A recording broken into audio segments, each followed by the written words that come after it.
Halo, Assalamualaikum warahmatullahi wabarakatuh. Kembali lagi di channelku Bidan Online.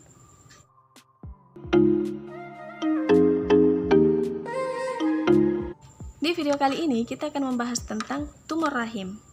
Pasti moms semua yang melihat video ini pernah mendengar kata ini. Tapi sebelum kita membahasnya, untuk moms yang baru datang di channel ini, jangan lupa untuk klik tombol like, klik juga tombol subscribe, dan jangan juga lupa untuk aktifkan ikon notifikasi atau gambar lonceng, karena masih ada banyak hal yang akan saya bahas di video selanjutnya, jadi jangan sampai ketinggalan moms. Terima kasih. Hai moms, nah jadi tumor rahim atau tumor kandungan dalam bahasa medisnya itu bisa juga disebut dengan miom atau fibroid.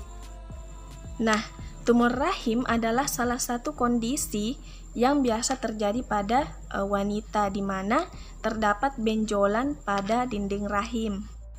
Tumor atau benjolan yang tumbuh pada dinding rahim itu ada yang ukurannya kecil, besar, sedang, ada juga jumlahnya hanya satu atau lebih dari itu.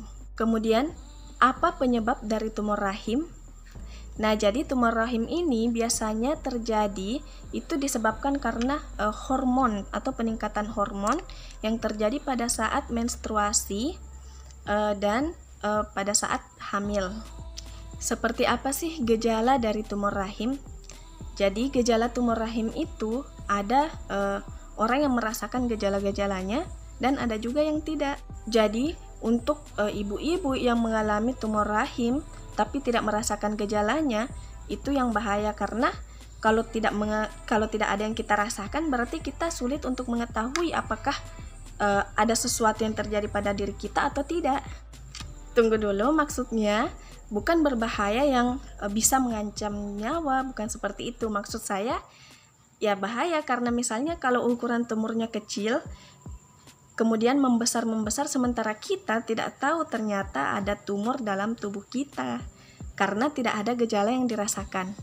Kemudian kalau misalnya ada yang merasakan gejalanya juga, gejalanya itu seperti apa?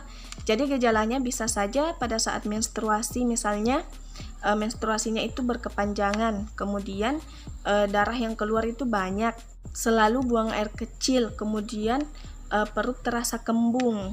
Nah, itu gejala-gejala yang biasanya dirasakan untuk yang merasakan gejalanya. Kemudian, tumor rahim itu perlekatannya berbeda-beda. Jadi tidak, misalnya Ibu A itu mengalami tumor rahim. Ibu B juga mengalami tumor rahim, tapi perlekatan tumornya itu berbeda. Jadi, karena perlekatan tumornya itu berbeda, maka nama atau diagnosa pada kedua ibu ini berbeda. Jadi, di sini saya juga akan menjelaskan klasifikasi tumor rahim berdasarkan letak tumbuhnya. Yang pertama adalah fibroid myometrium. Tumor rahim ini adalah tumor yang tumbuh di lapisan rahim bagian dalam atau di dinding rahim, tepatnya di dalam lapisan otot rahim.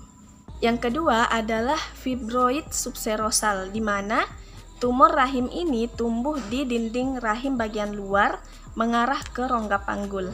Yang ketiga adalah fibroid submukosal, di mana pertumbuhan tumor ini tepat di bawah endometrium. Selain yang tadi, ada juga yang disebut dengan tumor rahim bertangkai. Jadi, tumor rahim bertangkai ini bisa dibilang di tengah-tengah lah. Nah, kemudian kalau terjadi yang namanya tumor rahim, bagaimana penanganannya? Apakah itu berbahaya? Nah, jadi penanganan untuk tumor rahim, penanganan awalnya misalnya pertama dilakukan dulu yang namanya USG untuk memastikan diagnosanya. Apakah memang ada tumor di rahim, baik itu di luar dinding rahim atau di dalam dinding rahim, atau di dinding rahim bagian dalam atau dinding rahim bagian luar maksudnya.